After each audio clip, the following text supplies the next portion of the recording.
Hi hello ನಮಸ್ಕಾರ ವೀಕ್ಷಕರೇ. ಕಲ್ಲಾದ ಕಳ್ಳರ ಕತೆ.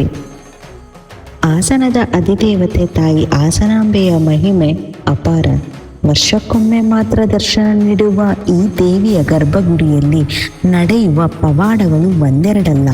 ಆದರೆ ದೇವಸ್ಥಾನದ ಆವರಣದಲ್ಲಿರುವ ಆ ಕಲ್ಲುಗಳ ಹಿಂದಿನ ಕತೆ ನಿಮಗೆ ಗೊತ್ತಾ? ಅದು ನೂರಾರು ವರ್ಷಗಳ ಹಿಂದಿನ ಮಾತು. ಒಮ್ಮೆ ಕಡಗತ್ತಲ ರಾತ್ರಿಯಲ್ಲಿ 4 ಕಳ್ಳರು ದೇವಸ್ಥಾನದ ಒಳಗೆ ನುಗ್ಗುತ್ತಾರೆ. ದೇವಿಯ ಮೈಮೇಲಿದ್ದ ಬೆಲೆ ಬಾಳುವ ಚಿನ್ನಾಭರಣಗಳನ್ನು ದೋಚುವುದೇ ಅವರ ಗುರಿಯಾಗಿತ್ತು. ಕಳ್ಳರು ದೇವಿಯ ಆಭರಣಗಳನ್ನು ಕೈಗೆತ್ತಿಕೊಂಡ ತಕ್ಷಣ ತಾಯಿಯ ಶಕ್ತಿ ಜಾಗೃತವಾಯಿತು.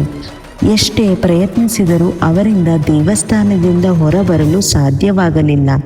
ದೇವಿಯ ಅಪಚಾರ ಮಾಡಿದ ಆ ಕ್ಷಣವೇ 4 ಕಳ್ಳರು ಇದ್ದ ಜಾಗದಲ್ಲಿ ಶಿಲೆಯಾಗಿ ಹೋದರು. ಇಂದಿಗೂ ದೇವಸ್ಥಾನದ ಆವರಣದಲ್ಲಿ ನಾವು 4 ಕಲ್ಲುಗಳನ್ನು ನೋಡಬಹುದು. ಜನ ಇವುಗಳನ್ನು ಕಳ್ಳರ ಕಲ್ಲು ಎಂದು ಕರೆಯುತ್ತಾರೆ.